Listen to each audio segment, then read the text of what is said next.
hey. Well, this thing doesn't move all that well. Yeah. I'm just going to leave that there. Yeah, lovely to see you. It's so good to be back. I sometimes have this problem when I'm about to give a talk, and I don't know where to start. And that's how I feel. That's how I felt just before coming up here. It's like, oh, where do I start again? And Gordy gave me a good place to start. So here's a poem from Wendell Berry. When despair for the world grows in me, when despair for the world grows in me, and I wake in the night at the least sound, in fear of what my life and my children's lives may be. I go and lie down where the wood drake rests in his beauty on the water. I go and lie down. I go and lie down where the wood drake rests in his beauty on the water, and the great heron feeds. I come to the peace of wild things, who do not tax their lives with forethought of grief, and come into the presence of still water. And I feel above me the day-blind stars waiting with their light.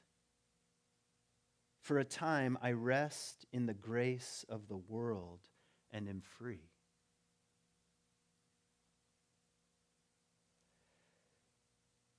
I want to try to give a talk today that has to do with attention. Like, what do we give our attention to? Maybe you know the feeling of this opening line.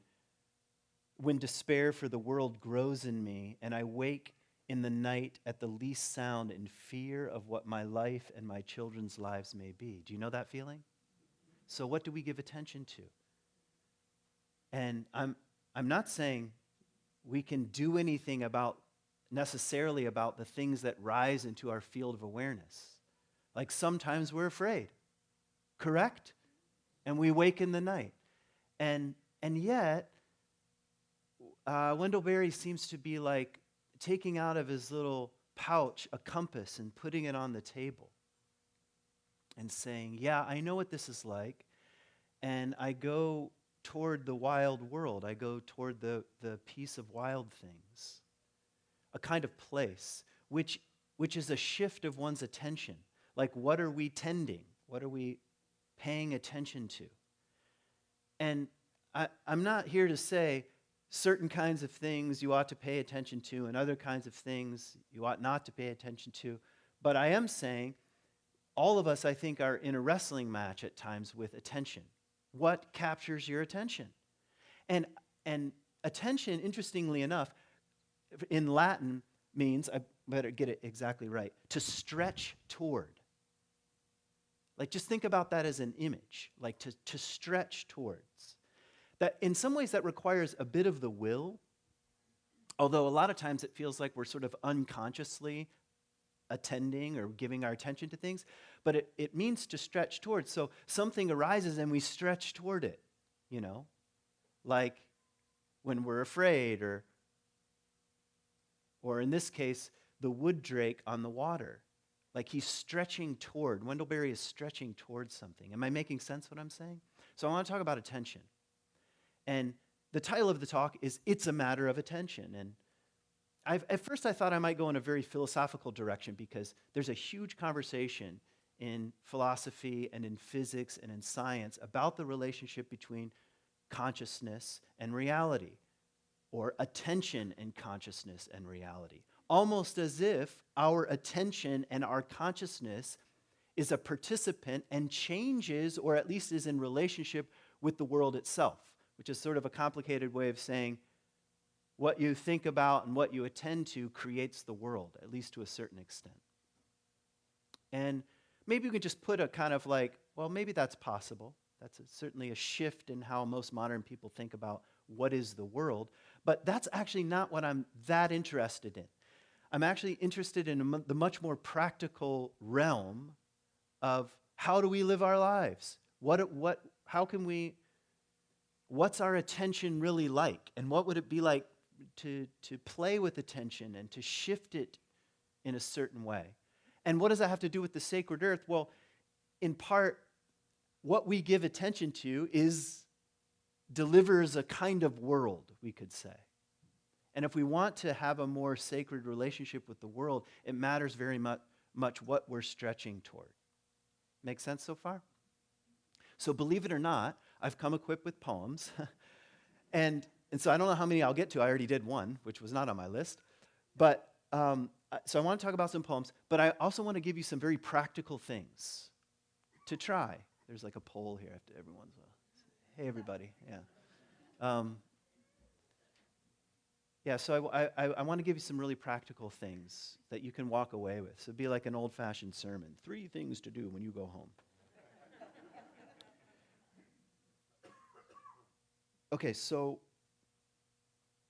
the first thing I want to say is pretty obvious, that the human mind, the human psyche, the human experience, our consciousness, our ego, our awareness is susceptible to influence.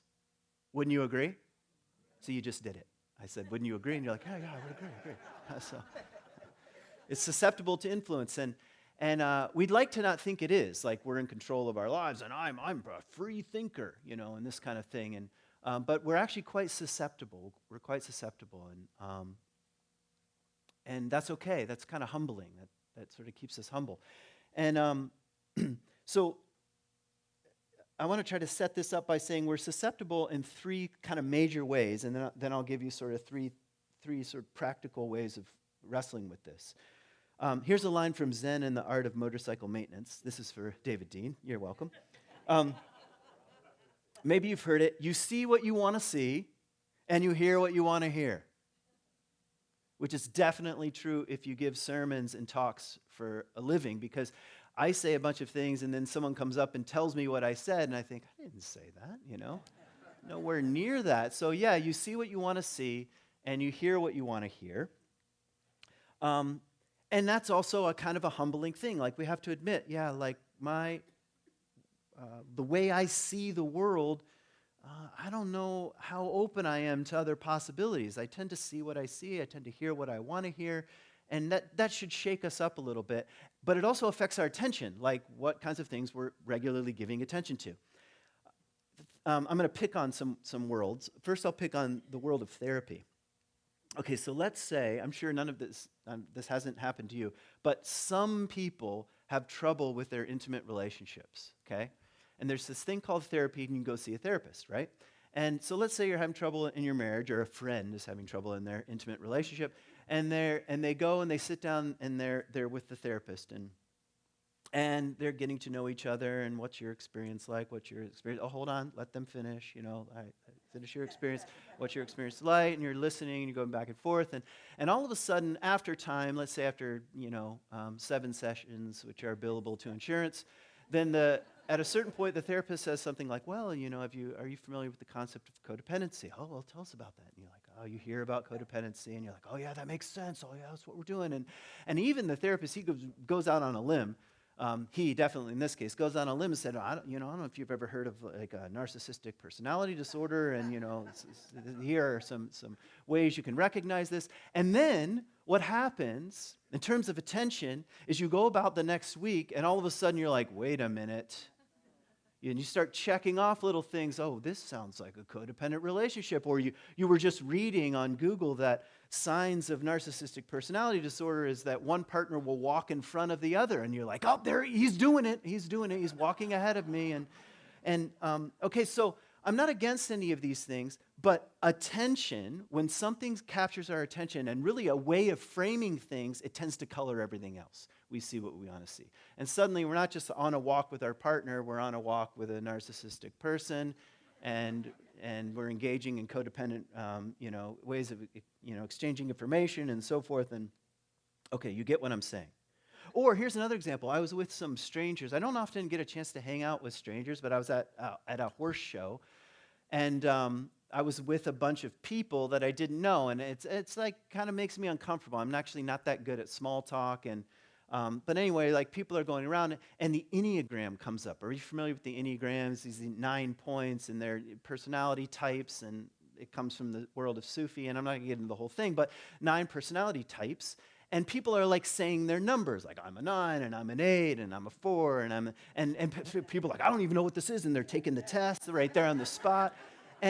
But what I noticed in me, actually, and I'm sure everyone else is doing, especially they knew something about the Enneagram, suddenly we're looking around at a group of strangers and we're saying, oh, well, that explains why they said this. They're an 8, you know. But one person said, I'm an 8, and I said out loud, I said, I don't see that at all. I don't think you're an 8. The 8 is a challenger. And they're like, well, what do you mean, you know? And so I just start messing with people.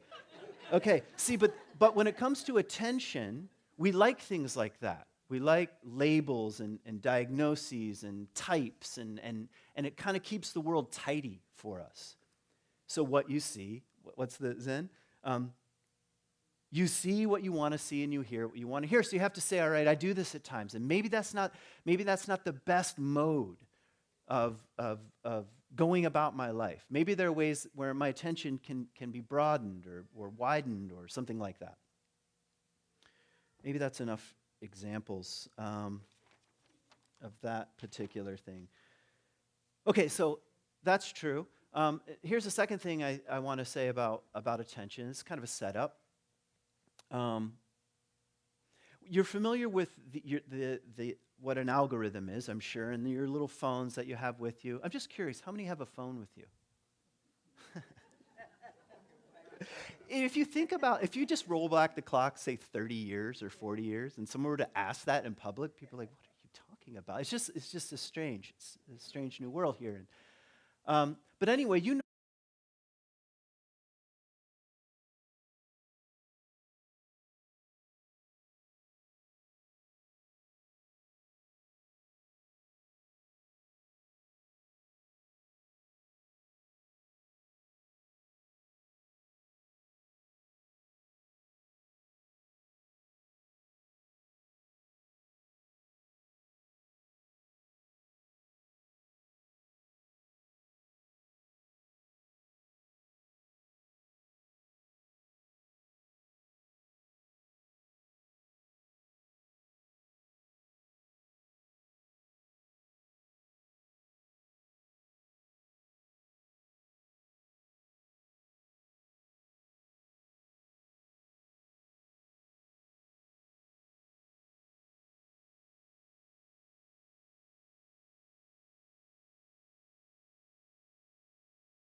Okay, sort of advice when you're lost. And the poem's called Lost. And here's the opening line. So if you ever find yourself lost, this is what he says: stand still.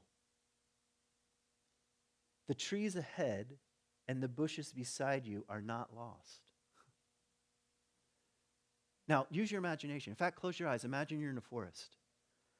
Here you're in a forest and you're lost. And it's kind of a terrible feeling. I don't know if you've ever been lost, like really lost. Yeah, like, oh. Now hear his words here. The trees ahead and the bushes beside you are not lost. Wherever you are is called here. Okay, so open your eyes. So here, wherever you are is called here. See, that's also a question of attention. Like, being lost in a way is made up. I know it doesn't feel like it is, but you're only here. You're only here in this place. And the natural world, partly what David Wagner is saying, is the natural world, everything in the natural world screams out of its very existence that it's just being itself by being in the place that it's in. It's here. It's here. The tree in your yard isn't going anywhere, even if it blew over. Okay? It's still, it's there. There's a here-ness to it. And he's saying when you're lost, pay attention to the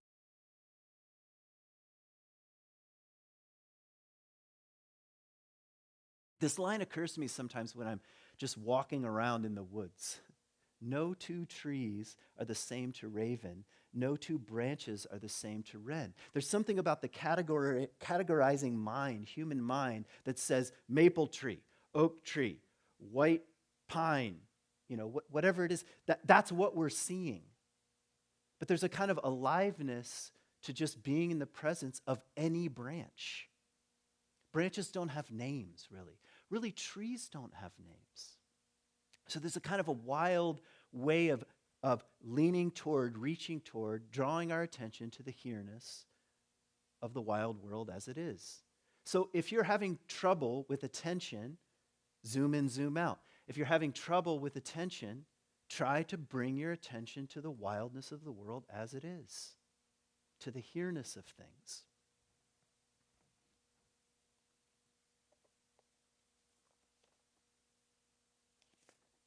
And here's my final point. Take a look at your poem here, your bulletin thing. There's a poem in there by Annie Lightheart. I want to end with this. It's a poem called The Second Music. I don't think I've ever read it here. Probably read the Lost poem before, but I don't think I've ever read this poem. This is what she says. Now I understand that there are two melodies playing, one below the other. One easier to hear, the other lower, steady, perhaps more faithful for being less heard, yet always present. I'll just pause for a moment. Just feel into the imagery here. Two melodies. And I'll just supply some things. Like melody number one, the way you think the world works. What you hear, what you see. I know. This is the song. You ever had a song stuck in your head? Like every day. I have the dumbest songs stuck in my head. They're never good ones. It's never like Beethoven's Ninth, It's like horrible songs from the Smurfs or something like when I was a kid. Just some terrible commercial that I still remember, like juicy fruit is going to move you. Okay? So I'm dating myself to the 80s. Yeah, how old am I exactly? I don't know. Now I understand that there are two melodies playing. See, this is someone who's stretching their capacity for attention, for bringing attention to the world. Now I understand that there are two melodies playing, one below the other, as if life itself is moving along as a kind of song, a kind of symphony. Lower, steadier, perhaps more faithful for being less heard yet always present. And here's, I think, her line of what I would call the tyranny of the urgent here. When all other things seem lively and real, this one fades. It's like when things are screaming at you from your phone, like, pay attention. This is what matters. That other one, the second melody, that's lower and more steady, it kind of fades. You can't hear it. You can't hear that the world is just being itself, that it's breathing in and out. When all other things seem lively and real, this one fades. Yet the notes of it touch gently as fingertips, as the sound of the names laid over each child at birth. What a lovely image. Just the privilege and beauty of speaking a name over a child and it falling, Somehow, forever, there's going to be a relationship between that name and the mystery of this being. Like, what a strange and gentle possibility here. I want to stay in that music without striving or cover. When I think about the sacred earth, when I think about shifting my attention to the real with a capital R, to the possibility that everything is alive, that everything is impermanent, that everything is alive with a kind of spirit, I might say. I want to stay in that music without striving or cover. I'd like to be in tune with that kind of symphony. If the truth of our lives is what it is playing, the telling so soft that this mortal time, this irrevocable change becomes beautiful. When we hear the second music, there's a kind of beauty. We feel like participants in a song, in a kind of symphony of beauty here. I stop and stop again to hear the second music. Now, stop for a minute. I'm going to remind you of the practical things. I would like you to play with your attention, like now and forever, by zooming in and out. That's the invitation, by zooming in and out. What was the second one? How did I? By changing your gaze, I think I called it. And here, by tuning to the second music, I stop and stop again. Like, just stop. Just stop moving, stand still, listen. Like, listen more deeply. You know how you can be listening to what someone's saying and get all fired up about the words? But then there's like another melody beneath that, like, who is this person? What happened to them? What do I know about this person? What do I not know? Even the person that you know the most in the world, there's a whole vast chasm that you know nothing about. That's part of the second melody. I stop and stop again to hear the second music. I hear the children in the yard, a train, then the birds.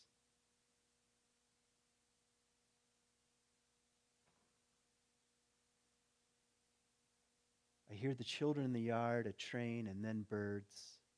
All this is in it and will be gone. All this is in the second melody and will be gone. Everything is impermanent. I set my ear to it as I would to a heart. That's the place I want to end. Set your ear to the second music as you would an ear to the heart. When was the last time you put your ear against someone's chest? That's a very intimate mode of being here. And she's saying we can live like this. We can offer our attention to the world like this. We can set our ear to the second music, to the melody of the world, to the sacred earth, to the mystery of existence as it's coming into being at every moment. I set my ear to it as I would to a heart. Thanks for listening.